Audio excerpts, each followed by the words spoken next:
Welcome to the Orthocast. Today we have Nicholas on today. He is a fellow Orthodox convert, and he was an atheist before becoming Orthodox, like I was. I was an atheist before I came to Christ. So my first question for you, Nicholas, is what was your journey to Orthodoxy? Because that is a huge shift to be an atheist and then to, eventually find Orthodoxy. And it's very hard to find, especially in America. So yeah, what was your journey?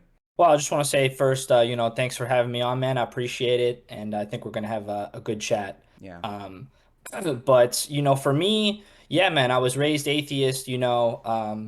My parents took me to like a Unitarian Universalist church for a couple years when I was young, Oh wow. and that was it was very cringe. It was very like Yeah. they had a female like minister, and it was a lot of just there were some Jewish people, there were some Protestants, there were some people that were like just atheists, and it Yeah. was just like an atheist social club, like a church without church, and they had Yeah. a church. It used to be a Methodist church. There was a church building, they had a church school, and I hated that. I thought that's kind of what religion was for many years, and it Wow. was just it was very, very liberal. They would talk about like the sermon would be talking about like nature and like Buddhist stuff. They would talk about like feeling good and spirituality, like no substance though. Yeah. Um, and then really my thing happened in 2018. Mm. I was in college, and I was just very depressed, man. College was a very depressing, hard time for me. Yeah. Like you're just surrounded by people that are just like idiots, people that all they do is they drink, they just talk about like making money, getting rich, just partying. I went to a large party school Oh, okay. actually. Beautiful campus, I really liked my program, but like it was hard, man, because I just thought to myself like is this it? This is supposed to be the best years of your life in college. Yeah. And I happened to read Jordan Peterson's book, which I loved. That was so helpful for me. I watched some of his videos, and he talked about the Bible in such an interesting way that I had never heard anybody talk about. And so I went and bought a Bible. I thought, like I've never read even one word in the Bible. I've never read even a verse or a page. Wow. And so I read like Genesis, Exodus. I read Job, Ecclesiastes, and I was so interested. I'm like, how is this stuff true? Because my whole life, I'm told it's just a stupid old book. And I'm Yeah. like, this is wisdom, right? There's wisdom here. And what's really going on here, Yeah. Um, and I just decided like maybe God is real. And I had this journey over many years and a struggle to try to understand God. And I thank God I had a Catholic roommate who was a very smart guy. And we talked for hours about theology and Jesus and the Old Testament, New Testament, and he answered all my questions. Funny enough, he became like atheist, He stopped Oh believing wow. himself, but like he was so smart, he knew like the whole Bible, he knew the sacraments. So he explained all of it to me, and I mean, I guess he was really more agnostic. Oh, okay. Um, and then I decided, I want to go to a church, and I went to like a non-denominational evangelical church with my friend. I went to some other Protestant churches. I just couldn't take it seriously. Yeah. For me, like they would sing those songs, and it was like embarrassing and painful to Yeah. be there. And they Yeah. say they believe the Bible, but they would read one psalm. Yeah. That was it. Hmm. That was the whole entirety of the Bible that they used was one psalm, and I'm like, I expected more. So for me, it was just so like not serious. And Yeah. the word I would have used if I had known it at the time was like blasphemy or sacrilegious. It was Yeah. like Yes. they had a cross, and it was in the corner of the room, nothing else, no other symbols, blank walls. It's like a concert. You go, you sit down. I know. There's we love Jesus. I hated it, man. I Yeah. just it like it produced like this visceral reaction in me. And I was like, how is this better than just being like a liberal atheist? What's really what like kind of values are they preserving here? Yeah. Um, and then, my father's Turkish, my mom's American, but I thought, let me go to a mosque. Like, let me try that. I didn't really know too much about it. I wasn't raised Muslim. Wow. My father he was born in Turkey, but he he's atheist now. Like, he doesn't practice. Um, And so I was going to this mosque, for like 4 or 5 months, and I didn't go that many times, but on paper, I converted to Islam. I all you Wow. have to do is show up and you recite. They have like a little creed, Yeah. and then The that's it. There's no mhm. yeah, They there's no just take the catechism shahada. process. Yeah. Yeah, Mhm. and everybody congratulated me, and then that was it, right? Nobody really talked to me after that. You just like, okay, you're Muslim. You Wow. you go on Friday. They do like a homily. They do a Yeah. prayer. It's like maybe 40 minutes. Um, Hmm. they have daily prayers, but there's no like substance, man. Yeah. You have the Quran, you have the Hadiths, which many Muslims don't even read. It's like those are their commentaries and Yeah. sayings of, the Prophet Muhammad, but they don't even really use some Muslims actually have told me, I don't believe in the Hadiths. I only believe the Quran. So they have this weird fundamentalism. They have different opinions and sects within Islam. It's Yeah. not actually very homogenous Yeah. as people think it is. Hmm. And there's different schools of Islamic thought, much like we have in Christianity. So I would say they're about as divided as Christianity is with their different denominations. Yeah. Um, there's no really agreed upon consensus. Hmm. And the Muslims have been fighting with each other for centuries. It's not, it's not pretty, man. Yeah. There's some really, really bad hatred there that I don't think like American people, Western people could understand the kind of like visceral hatred that they have for each other. And it's Yeah. like you're supposed to be the same religion. Uh, the only thing that comes close is, I guess, the Crusades or the Inquisition, kind of, but that's been their entire history. Yeah. Um, and I left that, man. I left it very quickly. Like I read the whole Quran. Wow. It's just not a very good book. It's like you see the parts of the Old Testament they Yeah. took, and then there's just a bunch of stuff added. And Yeah. a lot of people don't know. I studied Islam. I took a class in college, which was very interesting. But I'll tell people that the way in which the Quran is interpreted is very bizarre. So it's written in order. Like the Bible's not written, in linear order, but the Quran is. It's numbered. The verses just go up in the numbers, the surahs, Mm. And the way the Quran is, because it contradicts itself a lot. So Yeah. the way Islamic scholars came up with this, I don't know when, at some point this was invented, but the way it's interpreted is that newer verses supersede older verses at the beginning, right? Oh. It's Hmm. called the process of abrogation. And so there's a verse that says, you can drink alcohol, but the later verse says you can't. So you have to follow which verse you Oh. follow the later verse, right? Uh, And they trick people. Muslims trick people yeah. because there is a later verse that says um, you have to kill people if they don't convert, kill the Jews and Christians if they don't convert, or they become slaves. But there was an earlier verse that says you have to be peaceful and try to convince them peacefully, but we take the newer verse, Oh. right? So they'll show you the older verse, but they actually have to follow the newer, the verse that's Oh. later in the book, Yeah. because Muhammad he was laughed out of Medina, and then he went to Mecca, right? Yeah. But like in Medina, he tried to convert people, like, "Hey, will you convert?" And they laughed at him. They're like, "You're a moron." So he left, and in Mecca, he's like, "I'm just going to kill people if they don't convert." So he came back with his army Wow. later, killed everybody who didn't convert, right? Yeah. That's the story. That's actually, you know what I mean? Wow. Um, so that's the real history of, Islam. I don't want to say too much. I don't want to get like canceled here, but Yeah. So, how long were you Muslim before you, came back to Christianity? Being dissatisfied with the evangelical worship. That's what I felt too. I had a very similar journey where I just kind of, I wasn't raised with any religion, and then I kind of became an atheist because my friend was a really big atheist. Watching Amazing Atheist and Bill Maher, and yeah, but atheism just leads to nihilism, and I think nihilism leads to hedonism, like you were talking about, and it just yeah, doesn't satisfy you as a person, and just wanting more out of life, wanting like a deeper meaning.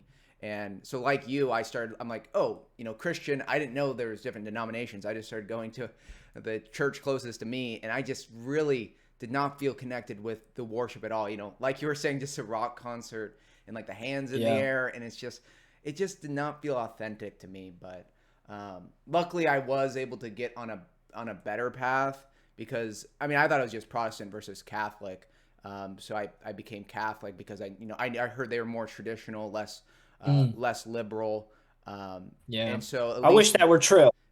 yeah. But after being in it for a few years, and then learning about Orthodoxy, Orthodoxy is the most traditional. So yeah, Yeah. how do you come back to Christianity and then coming to Orthodoxy, especially since your friend was Catholic and he was telling you about that. So yeah, So yeah, me, I was only going to the mosque maybe 4 months, and okay, it just, it didn't do it for me. It was so boring and so empty of any yeah, substance. Like their whole thing is very similar to the Catholic Church. hmm, You follow the five pillars of Islam, you'll go to heaven, whatever they call it, right? They don't even call it necessarily heaven. You're gonna go to the place, and that's how I understood Catholicism when I looked into it. It's like you go to confession, you do what the Catechism says, you do what the Pope says, you're saved. If you make any error, if you don't follow it, if you transgress that, you just go to hell. yeah, It's very simple. It's legalistic. yeah, Islam is legalistic. If you don't pray 5 times a day, you just like go to hell. Even though most Muslims don't do yeah, it, but like there's too many rules, and hmm, it's just all these guidelines and rules, and it's the same thing with God in Islam and in Catholicism, where God is like far away, yeah, right? hmm, And the five prayers are the mediator to get you to God. You do the Hajj to get to God. And same thing in Catholicism. There's like that, you're very far away. You need the Pope, you need your priest to get to God. Like in Orthodox, we don't have like the created grace. We don't have any of those yeah, things. You know what I mean? hmm, Um, but no, so I didn't stay in it very long. I left, and I did go to a Catholic church shortly after that, and it was this big, beautiful cathedral. And I went on like one of their big holidays. Um, it was just empty. It was empty. Nobody said hi to me. Nobody was yeah, friendly. The priest gave the worst sermon I've ever heard in my life. He was like, yeah, "We need to give money to refugees." I'm like, "What are you talking about? Like, what about this is like conservative, or how is this supposed to relate to like the average American?" And it was so bad. The music was horrible. Everything about it, I was just sitting in the pew, like falling asleep. yeah. Um, and I looked into like the Latin Mass, and I watched some videos. I'm like, it's not like I don't it doesn't seem that different, whether it's in Latin. I didn't understand the whole like, oh, it needs to be in Latin. I didn't Yeah. understand that. And that's actually a heresy, the trilingual heresy, thinking that the only valid liturgical languages can be like Latin, Hebrew, or Greek. That's what like Cyril Yeah. and Methodius battled, and that's a big thing that I noticed with Orthodoxy is like they want to bring it to the people. They want it to be in the language of the people. And Yeah. like when I was going to Latin Mass, like it was more reverent than the Novus Ordo. When the Novus Ordo, like you were saying, it's just boring and it's irreverent and it's got these like bad Protestant songs. But then like why does it have to be Latin only? But yeah, Yeah. continue on what you were saying. Yeah, so I didn't understand it, but I went, and I had read a couple Catholic books, and again, I actually talked with my close friend who was a devout Catholic. He had 10 siblings, like devout Catholic Wow. family. Yeah. Smart guy. He knew everything about the church. And he knew the church was corrupt and wrong, and they had made all these fake doctrines, and he knew all this, and he's just like he was at the point where he just didn't care. He's like, it's all true. And Yeah. he told me straight up, he's like, whatever you do, you want to be Christian, just don't be Catholic. My devout Catholic friend told me, Wow. do not become Catholic. The church has too many problems. It's gonna make you're gonna leave as fast as you come in. And I'm like, I really trusted him, and I said, oh yeah, it didn't interest me anyway. I wasn't like I thought, hey, let me just go to a church and check it out. But like, Yeah. yeah, the whole thing, I think one of the most important things is that you don't need to like read all the councils and know all the theology. It's good if you want to have the interest, but like Yeah. at the end of the day, man, I'm not Catholic because it just doesn't make sense. It just sucks.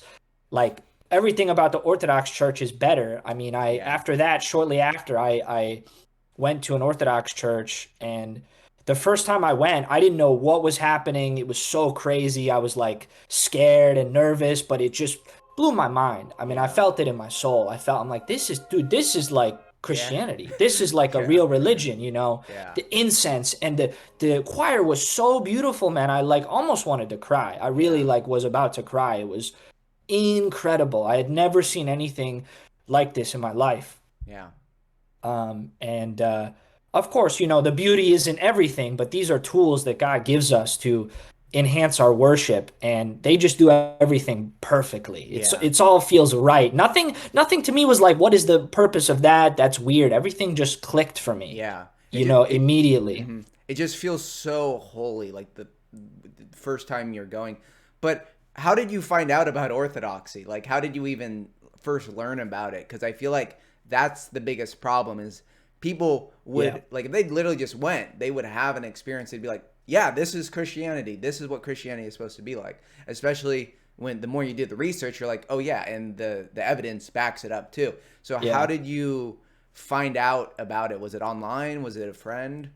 So in college, I had to do a language credit, and I decided to take Russian because I had seen a photo of St. Petersburg, and I thought, wow, is that's like Vienna, or that's like Prague, right? Yeah, And it's like, oh no, it's Russia. I'm like, that's Russia? It's like one of the most beautiful cities I've ever seen in my life. yeah, And so God just pushed me in this direction, and I just became very interested with Russian culture. And I know a lot of people have come to the church through that route, which is really funny. Because I didn't know anything about Russia, and I just was reading about it. I thought, yeah, wow, what an interesting country, and I had read a little bit about the church. I took Russian language. I loved it. It was very interesting. And then I had to do a history class. I thought, you know what, let me do Russian history, man. Russian history yeah. seems really interesting. I loved it. I fell in love with it. And the story that really moved me the most was with Tsar Nicholas, Hmm. and the way his whole family was murdered. I'm like, this is such a crazy story. It's so the revolution is so crazy, and it's sad that most people in the world, most Americans, don't know anything about it. And I was told the fake communist version that wasn't even real. Yeah. Because there's a real version of that story with the prophecies of Saint John of Kronstadt, and Saint Oh, Seraphim of Sarov. Like, I don't know if you know anything about that. Maybe you know a little bit. no, I haven't heard about that. What is that? So Saint John of Kronstadt, I think it Yeah. was like, not 8 or 9 years before the Tsar and his family were martyred. He said they're gonna kill the Tsar. Like, Mm. he's gonna be sacrificed, and Wow. Russia is gonna fall into this period of darkness and bloodshed and despair. Wow. And Saint John of Kronstadt is one of the most holy Russian saints. He is like an Yeah. incredible, incredible saint. Hmm. He would serve the liturgy every day, and people would come, like hundreds of people would come in Russia. Um, and Tsar Nicholas II was the one who pushed for the canonization of Saint Seraphim of Sarov. No. And there was a prophecy with, I forget exactly what happened, but it was at the monastery where he was. And I think one of the nuns, or it was the abbess, had said, like about Tsar Nicholas, like he's going to be a martyr. So there were several of these prophecies actually that told exactly what was going to happen to Russia. Yeah. The godless enemies of Russia are going to destroy it, because Russia is a holy God-fearing country, and the Russian people were like too pious, and they Yeah. they said many of these things. And when I found out about all this stuff later, my mind was blown. I'm like, this is it. This is the truth.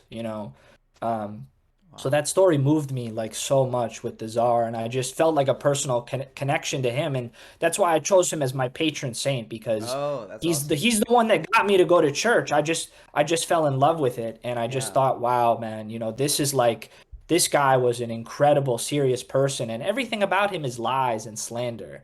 They say he was a bad leader, and they say all these things that aren't even true. Yeah. Um, and But yeah, so I took the Russian history and language, Hmm. and I just happened to be on Twitter one day, and I just saw these people talking about Orthodox Church, and I'm like, oh, I know a little bit about this because I learned about it in the Russian history class. Yeah. And I thought, that's the only thing I haven't tried, the Orthodox Church. And Yeah. everybody said Russian is the best, and I thought, I mean, yeah, let me go. I'm gonna go to the Russian Orthodox Church because Yeah. I want to like meet some cool Russian people, and I just thought, Yeah. everybody says that's the best one. Go to that one. Um, and It didn't connect in my mind that like Greek Orthodox was also the same thing, because like I Yeah. had Greek friends growing up, and I didn't Oh. I didn't make that connection. Yeah. But I knew the Greek church was like a little bit like Catholic, and they had pews, and so that didn't really interest me, because Yeah. I'd been to the Greek church many, many Hmm. years ago for like a party or something. I don't remember. Oh. Um, And but I went to the Russian, and it was I was so blessed to have like an authentic one near me, like no pews. That's everything is like Yeah. as traditional as you can get, Hmm. and That's I awesome. was blown away. I was just blown away, man. I was like, wow, this is like the Russian spirituality is very, very interesting. I don't want to say it's like better than anything else, but for me, Yeah. it's they have a very unique way of doing some things, and like me, I just fell in love with it. Yeah. So I think that's why college can actually be a very good thing in studying history is that, you weren't thinking about, oh, I'm eventually going to become, Eastern Orthodox, Russian Orthodox, but, just by studying history, just by, some random elective class probably, it helped, like God was working through that to lead you to the faith. And that's one of the reasons that I think college can be a good thing is because it kind of exposes you to a lot of different ideas. Yes, yeah, there's a lot of bias in college, but that's awesome that taking that history class was able to kind of plant the seeds and like get you interested in Russia, and then now you're going to that church. I had a friend who was studying history in college, and he learned about like Constantine the Great, and like, oh, he didn't even know about Orthodoxy. He thought it was just Catholic versus Protestant, but then just learning about the Byzantine Empire, learning about Russia, all of these very yeah. important things that just in Western education they're just kind of like um, glossed over. So that's so awesome. Um, so when you go to this church for the first time, you feel that it's very holy, and then you just like keep going. You kind of get like addicted to the liturgy. You're like, this is exactly Yeah. what I've been looking for. Is that what happened? Yeah, I mean, Yeah. everyone there is so cool. Everyone was so friendly to me. I Yeah. never felt like unwelcome. And it's honestly, I mean, there's actually not that many like fully Russian people there. There's some half Russian people. It's mostly Americans. Yeah. I expected it was all going to be like only people speaking Russian, and I'm like, cool, whatever. I just want to go. Yeah. Because I know that for a lot of people, that's kind of maybe a fear they have is it's going to be too ethnic. I've Yeah. never had that at any church I've been to. Greek, Serbian, I've never had. That's a myth. It's a Yeah. It myth that is. it's going to Yeah. be like, they're going to be like, oh, you're like some American. I've never, ever experienced that. Yeah. People were more like that with me at the Catholic Church Yeah. than at any, because I've been to several Orthodox churches and I've never had, even the people, the old ladies there that don't even speak English would come up to me and like speak like, hello. And Yeah. it's like, even they try to be, and I was just blown away. I've made so many amazing, uh, friends through the church and at these conferences that I've gone to, and like my parish is like my family. No. Like I Yeah. spend more time there than with my family like sometimes. Yeah. I think that's one thing that sticks out to me with Orthodoxy. Like, when I went to a Protestant church and then a Catholic church, it's kind of like everyone just goes to the church and then they're like, okay, I checked off the box. Now I can go watch football on Yeah. Sunday. But at the Orthodox church, since there's normally only one service on Sunday, you go there, there's coffee and lunch after, Yeah. and it really helps to build community, getting to know these people and become friends with them. And it's literally like a family. Like I spend so much time there, and like I've made some amazing friends, and that's like very important is like having friends and like having your church, because you're kind of like working out your salvation together, with Yeah. your priest. You should be friends with your priest and Yeah. feel comfortable talking to them, because you're helping him get to heaven, he's helping you get to heaven. So yeah, that's what I love about Yeah, I think Orthodoxy. I've noticed that too, actually. That's Yeah. something, it's like Catholic and Protestant churches, it's very formal. People are very, part of that's an American thing. Yeah. Like, if you went to Catholic churches in Italy or somewhere, it might be a little bit just because the culture is a bit more like people invite you to their house, it's a little bit more Yeah, friendly. true. So part of that is an American thing, perhaps, but it's also just that, like, yeah, it's very formal. People come and they just leave. Nobody says hi to you. Everybody just is in their own families, and that's really sad because the church is a community, and it's incredible. Like people from my church, they're just like invite me to their house, and I'm like, I was so like shocked, because I love that, man. I love that people like my priest invites me to his house. We can just like have a beer, hang out. Yeah. That's to me is incredible, and obviously the community aspect is very important. So yeah, it's incredible, man. It's incredible, Yeah. but yeah, I never stopped going to the church, man. I just kept going, Yeah. and I just fell in love with it. And my godfather, it's funny that one of the first people I talked to there, I asked him to be my godfather. He is 100% Irish. He loves history. He's really big in his Irish clan. Um, and he also got a degree in Christianity and early Christianity and history. And so we would just talk for hours. We would just talk about the history of the church and theology. And I just thought that was so interesting and funny that like one of the first people I meet at my Russian Orthodox church Yes. is a 100% Irish man. Yeah. Um, and he blew my mind because he has done a lot of great work and a lot of posts online about how the Irish, the Ireland was Orthodox. Orthodox, Yeah. before it was cat, and the Catholics actually came and destroyed all of the Irish liturgical traditions. They would do it in the services in Gaelic, and Wow. it's very sad what happened actually Yeah. in Ireland and the British Isles. Yeah. The Catholic Church wants to kind of force the Latin, their culture on everyone and destroy the local cultures like you were saying with the Irish. But my next question is, you live close to the Holy Trinity Monastery, so that it's also a seminary. Lots of it's a great community. So how has that been living close to like a monastery and seminary? We've got lots of young guys becoming priests. Yeah, it's crazy that I've lived in New York my whole life and I never knew about this place. And I went it was over 2 years ago the first time I went, and I went for the uh the vigil, and I went to the museum, and it's an incredible place, man. I maybe I'm biased, but I really think it's the best monastery in North America. Oh. I think it's like the Mount Athos of like America. I really think so. I mean, St. Anthony's obviously is up there, and I went there as well. Different vibe, very good monastery, but Jordanville has the benefit of also being a seminary Yeah. in addition to a monastery, and that's really interesting because all the seminarians are really cool people, and you can go there with any questions, and they can answer all your questions, and they love talking with people.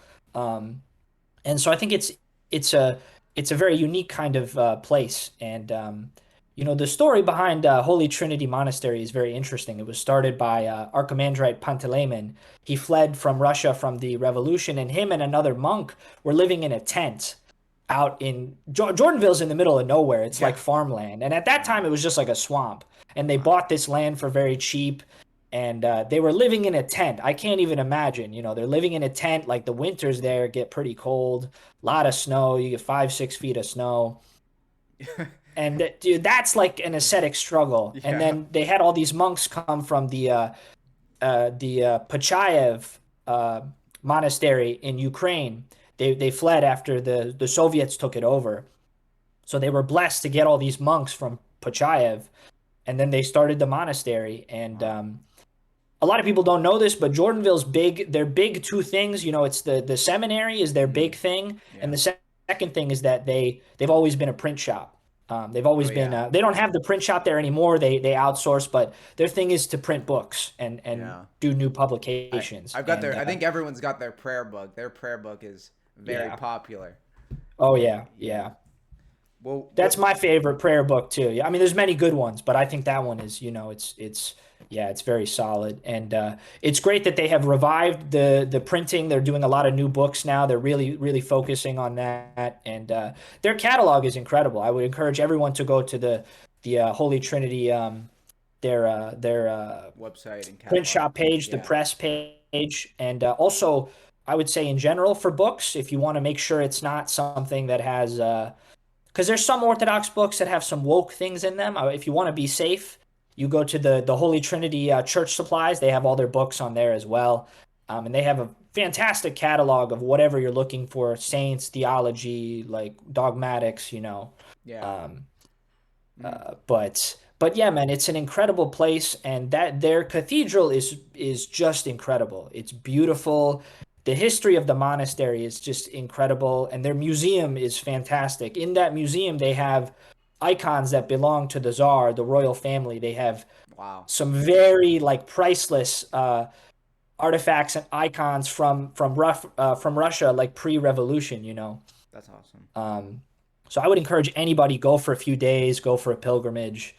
because all of the most beautiful liturgies and services I've ever seen were at Holy Trinity Monastery. That's awesome.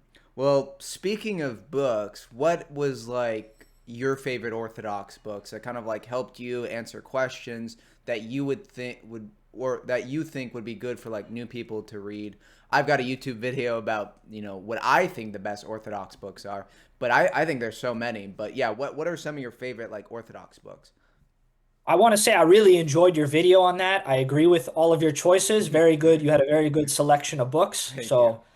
So Yeah. that was good. Yeah, I got a couple here. I would say, I wanted to start with because I know you really like to do apologetics with about the Catholic Church. Yeah. Um, and I have some very good ones that I don't know if a lot of people know about these. Um, Basically, you can buy all of these at the Holy Trinity Church Supplies website. So I will say that, but this is one that's really good. The Myth of Papal Infallibility. This is a Mm. small little booklet.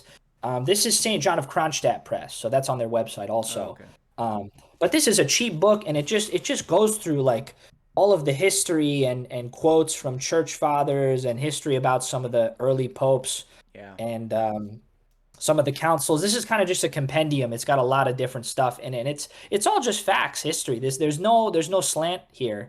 And this is crazy, man. I don't like you read this. I don't know how you can be Catholic after you read this, Yeah. because it's really crazy. Hmm. My second one, I will say, I've noticed this. Maybe you've noticed this as well. A lot of people are Catholic for political reasons. Yes. Yes. Like they'll say, "Well, I could never be Russian Orthodox because they were communists." You know, they're still communist. They have these like really, and it's like even if that were true, which it's not, like that's not a good reason for you to be one religion. Like to me, it's Yeah. just a horrible argument. But this Yeah. this is another. This is a Jordanville publication. Um, this is two little books in one. It's the Vatican and Russia, and then Hmm. Visions Outside the Church. And this really goes through the fact that the Pope actually was in communication with the Bolsheviks, and the Catholic Church was celebrating the fact that the Bolsheviks took over Russia and were Oh, persecuting the wow. church because they saw this as an opportunity to make Russia Catholic. Yeah. They didn't think about, oh, well, millions of people are being murdered, and the Bolsheviks executed at least 25 bishops. They thought, now this is Russia's being punished because they're not Catholic. We're going to make them Catholic. Yeah. And it goes through all the Jesuits and the high-ranking cardinals and bishops that it has quotes, and the Vatican didn't denounce communism until like 8 or 9 years after the Bolsheviks took power. And at the beginning is when the persecutions were the worst. The most people were being killed. Yeah. At The the most beginning. churches were being destroyed at the beginning. Yeah. This was hard to read, man. This is really like it's sad. Yeah. So I would encourage all Catholics to read this, and because I've quoted this at people and they just block me because they can't take it. They can't take the Wow. truth. Like they're like, well, no, the Vatican is base, bro. Like we always fought against the communists, but then they'll say, well, but we got infiltrated by the communists. Yeah. So which one is it? It's like they want both. They want to have Yeah. both, and it's like, what's true? I don't know, man. Yeah. And then it has a short article at the end about the Marian apparitions and why Uh, those are fake and yeah. like It's pretty there's a lot of less. politics behind Yeah. that too. So Yeah.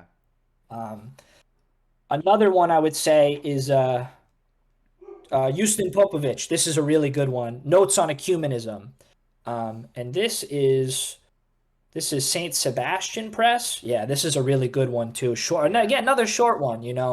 And this is phenomenal about like he's got all these good quotes in here, and he Yeah. really is. The stuff he says about the Catholic Church is it's so like true. It hurts. Yeah. It's like I don't want to say it's offensive, but it's like, oh man, like he just gets to the core of the issues Yeah. of what it is. I think he was the one that he said, like the Pope was like the first Protestant, and he just, Yeah. Romanism and papism, and he really like it's like wow, Yeah. So if you want some info on ecumenism in the church, that's your book Yeah. right there. Those are all What were you tough. gonna say? Oh, those are all tough pills to swallow. Like all three of those books, they're like it seems Yeah, like they're short, they're concise, but it's like yeah, wow. Yeah, I've read some of Justin Popovich, his writings, and yeah, he just straight to the point about papism being the oldest Protestantism, and now it's kind yeah, of like one of the worst heresies because other heresies they distort like the God man Jesus Christology, but papism replaces like Jesus altogether and yeah. replaces it with like an infallible man. That's what he says, which ties into the also the myth of papal infallibility because we can see again and again throughout history like Pope Honorius, Pope Vigilius, that their papal infallibility is a myth. It's something that it's an evolution of dogma. It didn't develop. Yeah. It wasn't there. But yeah. So what's that last book? Yeah. It's interesting because like you know a lot more than I do. I am not a scholar or a theologian. I'm literally just like some guy. And I have no like theological training. I'm not an expert in the councils or Catholicism. I don't even know like that much about like specific. I've never read much of like Aquinas or anything like I just read the Orthodox books and it's like they have all the sources there and it's like Yeah. I don't have any more questions. Mm-hmm. Like my intellectual curiosity about it has been filled, and you definitely know a lot more than I do because I'm just like, and if I can get it, I'm not like a super smart guy or anything. If I can understand it, I think anybody can, because it's actually very simple at the end of the day. Yeah. So and any last books that you wanted to recommend? So I would say this is a really good one. The Rush to Embrace. That's Mm-hmm. another one about Oh yeah. ecumenism. I would highly recommend. I don't know. Do you have this one, the Oh the new book? yeah.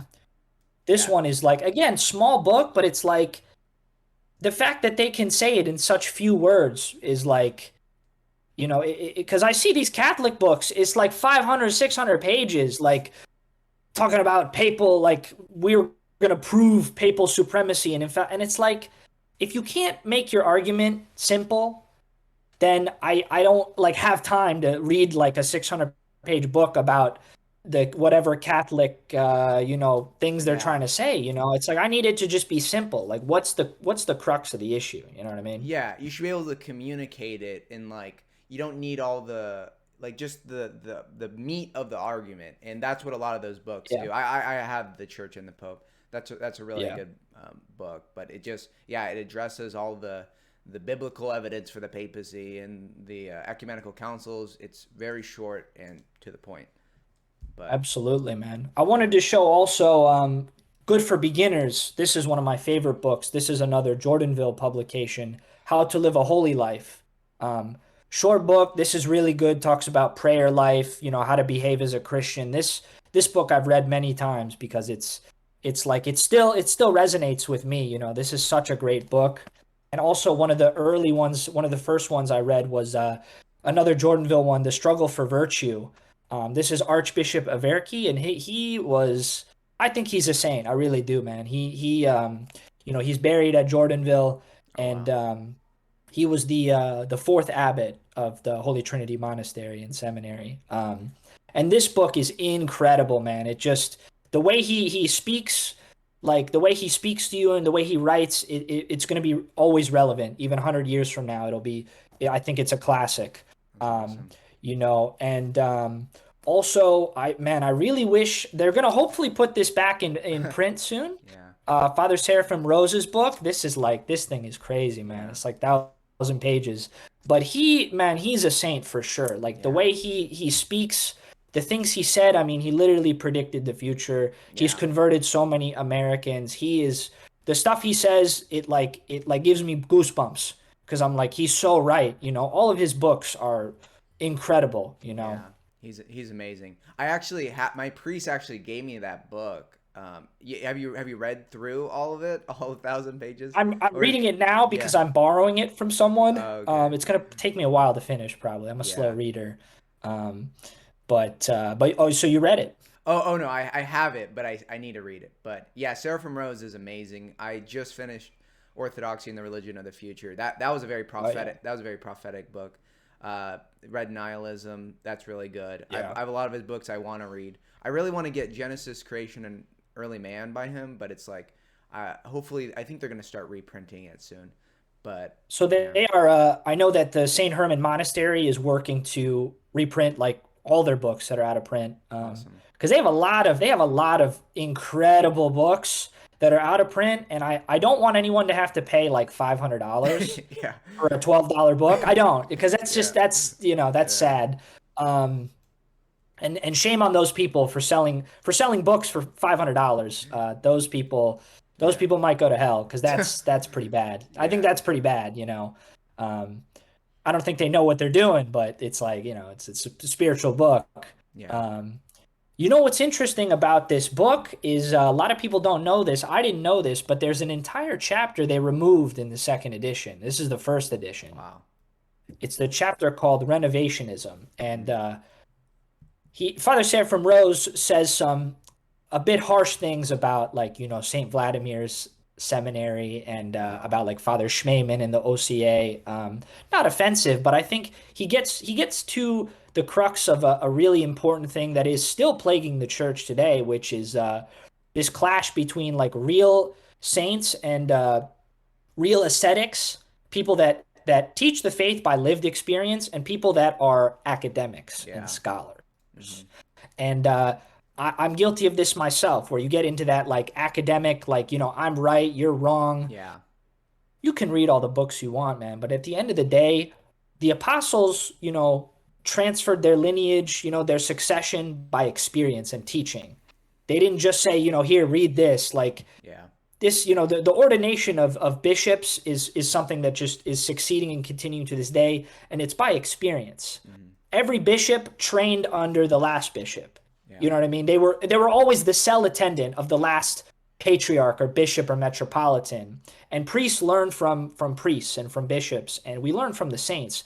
We don't learn like orthodoxy in the classroom. You take a class, you think I know orthodoxy. You can't know any of it unless you live it, Yeah. because it's a lived faith. It's not a Exactly. philosophy, and I see a lot of people falling into this, and this is very serious. It's a Yeah. very serious heresy and an error. It So is. Yeah. I was surprised they removed that chapter because it's one of the best chapters I think in the book, probably. Wow. Yeah, no, but I think that's really important about orthodoxy is like obviously we are rational, but we're not over rational. And like that's we listen to the monks and ascetics. That is the center of our faith. Like Mount Yeah, Athos, the Mount Athos of America, Holy Trinity. That's who we listen to. The monks, the ascetics. Some philosopher or someone who's some new theologian who thinks they've got it all figured out. That's not who we listen to. We listen to the people who are living the Orthodox way. Like that's who we listen to. That is orthodoxy. Um, but yeah, yeah. That's Father Seraphim Rose. Like the people he admired the most were the ascetics, yeah, because he said those people prove that the Bible is true.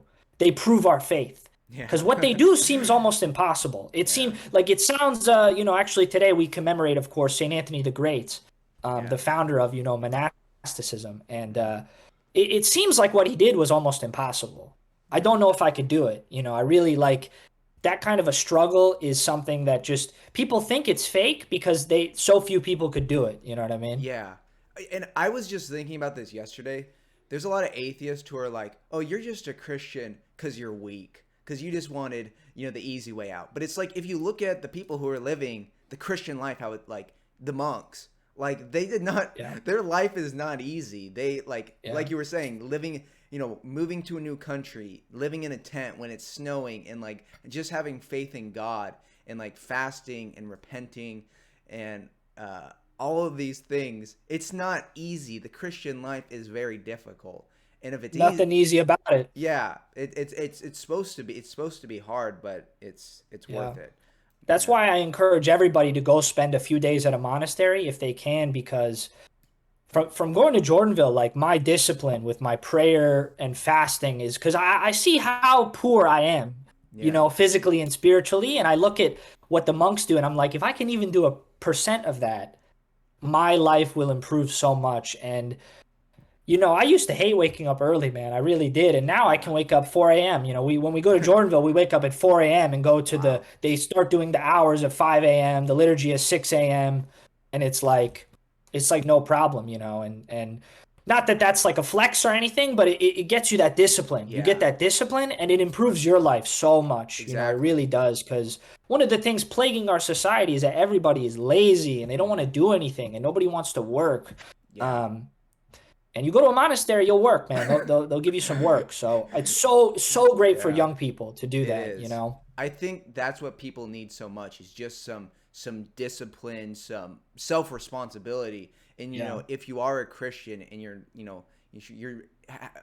implementing some form of asceticism into your life, you should be becoming more disciplined, and that's going to lead to like life success. Like anything you do yeah, in life requires discipline. Like working out, you've got to like have a routine, and that's same with your prayer life. You got to have a routine, or like investing for the future. Like all of it requires discipline. So I think absolutely. the spiritual life makes you a successful person. But It does. It's yeah, the best recipe for success. And I will say that, it's very sad that even a lot of Orthodox people, I don't know if you know this, they look down on monasticism. They think it's something that's like not relevant for the current year. And because they don't know enough about it. But, the only difference between regular people and monastics is that they take a vow of celibacy, yeah, right? We're supposed to fast like they fast. We're supposed to go to church like they go to church as much as we can. So in a lot of ways, being a person in the regular world, and the monks will tell you this, they'll tell you it's harder than being a monk. Because being a monk, you get to focus 24/7 on your spiritual life. You really get to take care of your prayer life and you get to read books and you'll have an obedience and life can be very simple and it's very peaceful. To be a person, the people I admire even more than the monks, and they'll say it too, is people that have 4 or 5 kids, they have a job, they're married, they're in the world, they come home, they have their family, and they still have to pray and go to church on top of all that. yeah, That is an ascetic life too. I hmm don't want people to think yeah, just being a monastic is ascetic. exactly, yeah, Being a regular person is you have the ascetic, the spiritual life on top of like you got to go to your job, you got to pay bills, because the monks don't have to do any of that stuff. yeah, And they really enjoy that because they get to focus. They pray for the world. They just do their work and their whole life is devoted to God. yeah. Most people they got to work a job and it's not devoted to God. They just got to pay their bills for support their family. Yeah. Yeah, I think that's an important note is like everyone has their vocation. Like not everyone is supposed to be a monk. Not everyone is supposed to have Yeah. 5 kids. Like, there's a plan for your life and you just have to, keep, praying and focus on what you're called to do. But Yeah. and that can be marriage, which goes into my last Yeah. question I want to ask you is about like dating in the Orthodox world. You're dating someone right now, so what advice would you give to like young guys or just like how to find someone you can share a life with? What I've heard a lot is just put God first. Focus on that, focus on yourself, and eventually you'll run into who you're gonna get married to. So yeah, what would you say on that? Yeah, man, this is something I think maybe people don't talk about enough, but it's very important because we want people to get married and we want Hmm. people to have large families and grow the church. This is very important. Yeah. And I would say, for just my opinion, I think yeah, young men really should just focus on learning as much about the church as they can, grow their spiritual life because you're going to make connections through the church. Yeah. But also just be a normal person, man. Go Yeah. out with your friends, have fun. Like, don't feel like, oh, I can't go to a bar because I gotta like go pray like the full comp line. Like, enjoy Yeah. yourself. If you're a young person, like, Yeah. I don't like that people think church, like being a Christian means you don't get to have fun. Yeah. I have the most fun, man. The best parties I've been to were like feast day parties, like we have Yeah. fun, man. We like to Yeah, we drink and do. have fun, like enjoy yourself, Yeah. And Yeah. we're not Puritans and we're Yeah. not Catholics because Catholics can be really like, oh, no fun. Yeah. Um, have fun if you're a young person. Go to the youth conferences. Yes. You'll meet so many people, and so many people get married from that. Go to the summer camps, like Yeah. even just to make friends. I wouldn't say like don't be like, oh, I'm looking to get boyfriend or girlfriend, just make friends at Yeah. first. And I mean, I don't know. I meet a lot of guys, and I'm like, you're too young to be looking for somebody because they're be in their early 20s, and it's like when you're 25, 26, 27, then you start Yeah. thinking about that. Because I tell people they'll be like 20 years old. I'm like, trust me, bro. Like you're not ready. You need a couple years. You Yeah. need to like really go through a spiritual struggle. And I'm not against people getting married at an early age, but I think in this day and age, I think like men especially aren't ready for that. And even if Yeah. some women need to wait a little bit longer, you got to take it at your own pace. You know what I mean? Yeah, exactly. Like also you want to be able to financially provide for your family. Like if you want a big Yeah. family, you want to make sure like your early 20s you should be focusing on yourself, making sure, Yeah. you are a self-sufficient person. Like your happiness doesn't depend on anyone. Like just focus on your relationship with God. Make sure that's good. Yeah. Make sure you're getting ahead in your career and college so you can eventually afford that big family instead of just saying, "Oh, Yeah. I need a girlfriend. I'm 19 and I need a girlfriend right now. Otherwise, I can't be happy." Like Yeah. you need to become an attractive person, and that should be your focus. And And I would putting say, yeah, when you're young, definitely prioritize your friendships with men.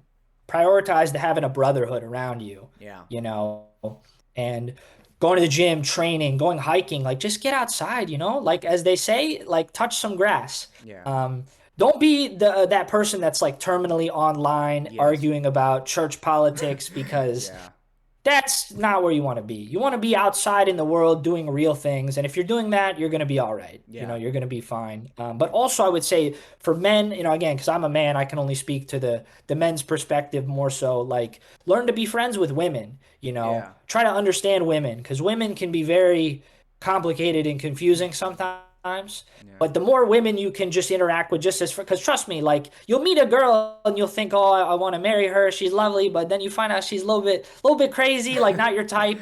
So yeah, just be friends with them, just observe them, and like, yeah, you know what I mean? Like then you're gonna get to understand women, because like trust me, if you can't be friends with women, you're not gonna want to be married to them, yeah, because that's yeah, a lot more serious. You become responsible for each other's happiness. yeah, Um, so, yeah, that's what I would think, man. But I see a lot of guys that are like, very awkward. They don't get out enough. And yeah, that's the thing. Like, I feel blessed that I was like kind of just, I guess, a normal person before I became Christian. mhm. Cause like, I'm just like, I just tell people, just be normal, man. Just go, so, like, and don't Yeah, think too much about like all the time. Like, I gotta like argue with people online. And I yeah, know people don't. like this. I tell them, like, dude, log off, go outside, you Yeah, know? And that's one of the priests at yeah, Jordanville tells people this too. He's one of the professors. He's like, get off Twitter and just go outside. yeah, Do something outside. You know what I yeah. mean? Go out with your Uh-huh. friends.